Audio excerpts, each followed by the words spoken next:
Intro music fades in and out. Imagine Paris, the city of light, shrouded in the darkness of Nazi occupation.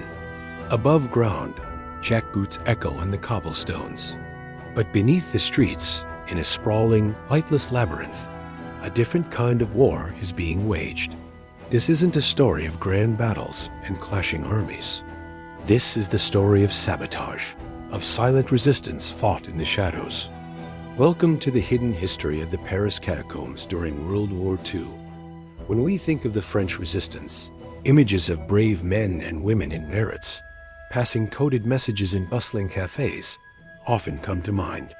And while that's part of the story, the reality was often grittier, more desperate, and far more ingenious. The resistance needed a sanctuary, a place to meet, to plan, and to hide, right under the noses of the occupying forces.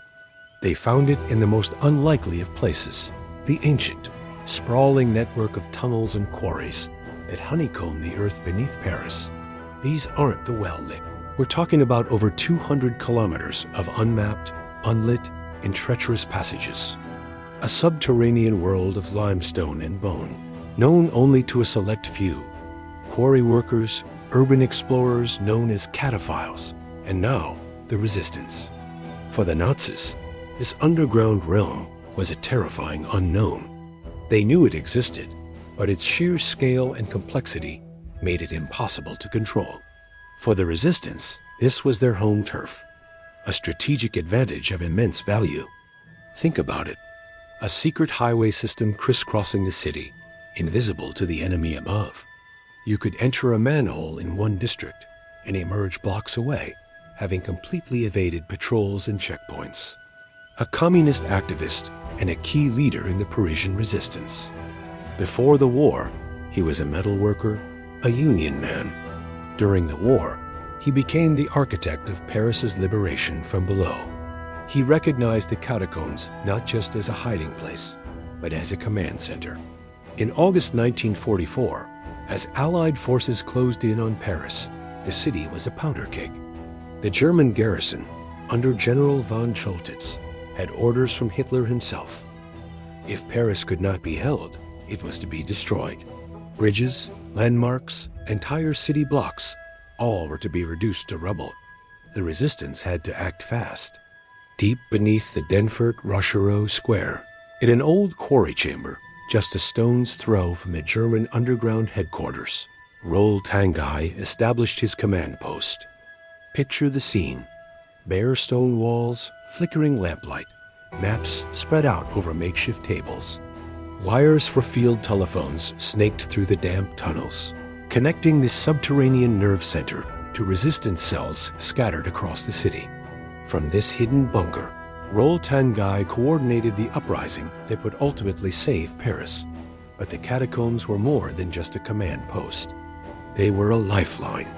Resistance fighters used the tunnels to move weapons, medical supplies, and intelligence. Wounded partisans could be spirited away to secret underground infirmaries, treated by doctors and nurses who risked their lives with every suture. Wanted individuals could disappear into the labyrinth, vanishing without a trace, safe from the Gestapo's grasp. And then there was the sabotage. It wasn't just about blowing up train tracks, though that was certainly part of it. How do you dismantle a world power using nothing but geological complexity and nerves of steel? This is the engineering of sabotage, where the very earth of Paris became the ultimate weapon. Imagine resistance engineers, former miners and quarry workers, using their intimate knowledge of the tunnels. They could identify weak points in the structures above. They knew which tunnels ran beneath German barracks, communication lines, or supply depots. A carefully placed charge, a weakened support pillar. It was a silent, deadly form of urban warfare. They weren't just fighting an army. They were fighting the city's infrastructure itself, turning the ground beneath the occupiers' feet into a weapon. The psychological impact was enormous. For the German soldiers, the ground was no longer solid. The constant, knowing fear that the resistance could be anywhere, even right below them, was a powerful tool of war. This underground war reached its climax during the liberation of Paris in August 1944. As street fighting erupted across the city, Raoul Tanguy's orders, issued from his catacomb headquarters, guided the FFI, the French Forces of the Interior. Fighters would emerge from manholes and sewer grates, launch surprise attacks on German patrols, and then melt back into the darkness below.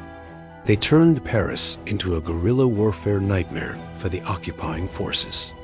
The story of the catacombs is a powerful testament to human ingenuity and the unyielding spirit of resistance. It proves that even in the face of overwhelming force, the fight for freedom can find a way.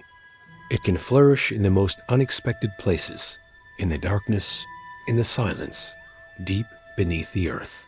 It wasn't just about hiding. It was about transforming a place of death and forgotten history into a bastion of hope and a staging ground for liberation. The legacy of these brave men and women lives on, not just in the history books, but in the very stones of Paris.